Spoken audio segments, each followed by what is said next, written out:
एक एनवायरमेंट से आए, this is our world and in this world we were here and we were surrounded by all the things which were reminding us of substance.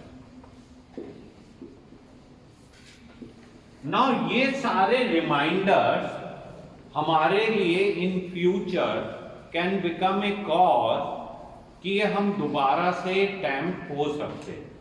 Now this is known as exposure. जैसे अगर कैमरे में एक picture खींचे तो उसको बोलते हैं exposure.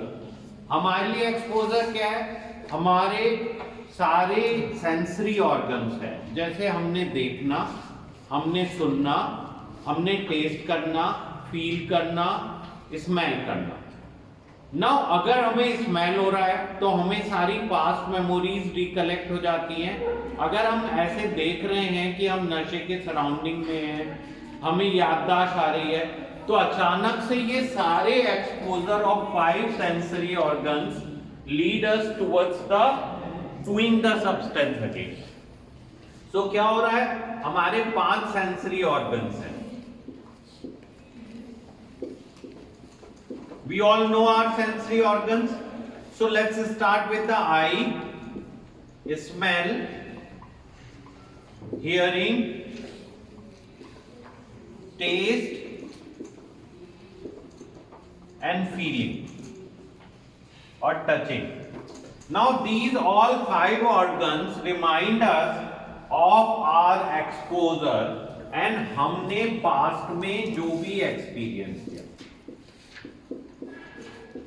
Now I give you example. We are going in our vehicle and हमारे कुछ फेवरेट सॉन्ग हैं जो जब हम नशा करते थे तो सुनते थे, एंड हमें नहीं पता है, हमने एफएम रेडियो लगाया हुआ है, अचानक से रेडियो पे वो गाना आ रहा है जो हमारे पास्ट उस टाइम का है, जो हम कॉलेज में थे और रोज पार्टी करते थे और वो गाने पे 10-10 बार सुनते थे. नाउ अचानक से that song will give us all the reminders of that time. Now let's say हमारे वो 5 दोस्त जो हमारे बहुत क्लोज फ्रेंड्स होते थे और हम उन 5 दोस्तों से मिले और हमने बात करनी चालू की, क्या होगी? वो दोस्तों से हमें क्या रिमाइंडर हो रहा है? हमें रिमाइंडर हो रहा है वो ओल्ड टाइम और हमारी मेमोरीज. नाउ ये सारे एक्सपोजर्स हमारे लिए बहुत बड़ा थ्रेट हैं, कारण हैं जो कि हमें रिमाइंड कराते हैं. लेट्स से हम में से एक जने का एक सप्लायर है और वो सप्लायर हमें दिख गया अपने घर के आसपास. What will happen? You will get reminded. Now let's से आपकी एक लिकर शॉप, आपकी फेवरेट बार है और आप उसके सामने से निकल रहे हो एंड अचानक से आपकी उस टाइम की सारी यादें ताजा हो गई. Now exposure is a very risky thing and exposure के टाइम पे ये बहुत रिस्क है कि हम टेम्प्ट हो सकते हैं और दोबारा से उसकी तरफ अट्रैक्ट हो सकते हैं. Now let me share you this story, a very interesting story, and I was treating this girl for 3 months. Bombay की रहने वाली थी, दिल्ली ट्रीटमेंट के लिए आई हुई थी and she was on cocaine. और वो मेजरली स्कोर करने के लिए अपने बाथरूम में लाइंस लगाती थी या उसके कपड़े फोल्ड होने का बोर्ड था वो खींच के उस पे लाइन लगाती. नाउ 3 महीने यहाँ रहने के बाद वो बहुत ही डिटरमिन्ड थी और उसके छोटे छोटे बच्चे थे, मींस 2 साल का एक बच्चा था और एक 4 साल की लड़की थी. वो बहुत ही क्लियर थी कि मुझे नशा ये दोबारा नहीं करना है. बट जैसे ही वो अपने घर में गई, दिल्ली से बॉम्बे पहुंची और अपने फ्लैट में टॉयलेट में गई, अचानक से पता नहीं क्या हुआ कि 15 मिनट के अंदर अंदर उसके पास दोबारा कोकेन थी और वो दोबारा से स्कोर कर रही.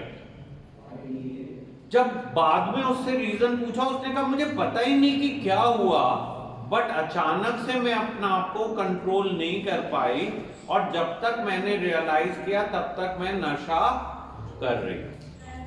Now lot of our patients घर जाते हैं, घर जाके उनका एक फेवरेट पोजीशन है, वो वहां पे बैठते हैं, सामने टीवी होता है, उनके बराबर में उनकी हाथ में ऐसा होता है कि हम बैठ के दारू पी रहे हैं, और वहां जाके चेयर पे बैठते ही अचानक से रिमाइंड आ जाता है कि हमारे हाथ में एक गिलास है, और कुछ ही क्षणों बाद हम अपने आप को कंट्रोल नहीं कर पाते हैं, and it give us a reminder. We go and meet those friends and we relax. Now that means somewhere this exposure is going to be very risky phenomena, क्योंकि हम वापस उसी सराउंडिंग में जाने वाले हैं, और हमारी वो सारी यादें हमें बार बार याद दिलाएंगी कि तुम यहाँ पे इस तरह से नशा करते थे, ये इतना फन था, ये इतना मजा आता था। Now that means somewhere we have to really plan, हमें पहले से सोचना पड़ेगा कि हम अपना आप को उन परिस्थितियों में कैसे बचाने वाले हैं, और whether it's worthwhile कि हम उस एक्सपोजर वाली एनवायरनमेंट में जाएं या अपना आप को किसी तरह से वहां से बचाएं। And that means somewhere saving yourself is going to be equally important. ना जैसे एक्सपोजर हमारे रिलैप्स का कारण बन सकता है, ऐसी एक्सपोजर हम इंटेलिजेंटली यूज करके रिकवरी का कारण भी बना सकते। लेट्स से हम तुलसी में आए और हमने ये यहाँ पे एक अपना आप को तय किया कि मैं अब तो रिकवरी में ही रहूंगा। Now may be A picture of Tulsi might remind you that you have promised yourself for the recovery. Maybe some recovery literature might remind you that you promised yourself for the recovery. Now that means somewhere जैसे exposure relapse का कारण बन सकता है, exposure can be a reason for recovery. कहीं ना कहीं हम हार्ड वर्क करके अपने दिमाग में कुछ नई चीजें पैदा कर सकते हैं जो हमें रेगुलरली रिमाइंड करें for our recovery. So it's like vice versa. Vice versa, yeah. But it has to be repeated. हमारे माइंड में बार बार हमें याद दिलाना पड़ेगा। बाय डिफॉल्ट नहीं होने वाला है। बाय डिफॉल्ट तो हमारे सिग्नल सारे टुवर्ड्स का नशा ही लेके जा रहे हैं। So that means exposure is going to be very crucial, because you are going to expose to substance at every point of your life.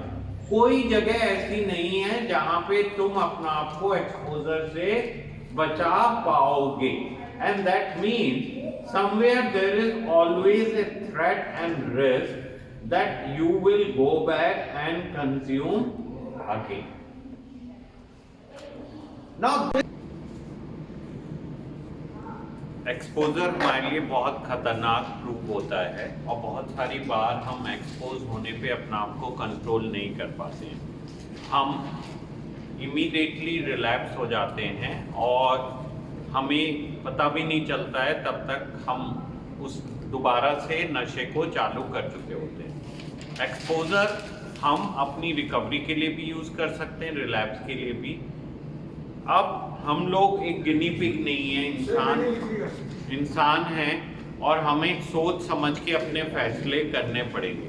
हमें कहीं ना कहीं अपने एक्सपोजर में किस तरह से रिएक्ट करना है उसके लिए प्लान करना होगा, और ये भी सोचना होगा कि क्या एक्सपोजर को हम अपने फायदे के लिए यूज़ कर सकते हैं। जैसे बहुत सारे लोग नशे को अपने घरों में रखते हैं या ऐसी एनवायरनमेंट में ज़बरदस्ती जाते हैं जहाँ पे ये रिस्क होता है कि वो रिलैप्स हो सकते हैं। क्या ये एक अच्छा आइडिया है या ये खराब आइडिया है? उसी तरह से क्या हम अगर कभी हमें स्मेल आ रही है तो उसको अंदर सेवर करें या उसको बाहर निकालें, या ऐसी एनवायरनमेंट में जाएं या ना जाएं, ये हमें सोचना पड़ेगा, और यही हमारी सक्सेस में हेल्पफुल होगा।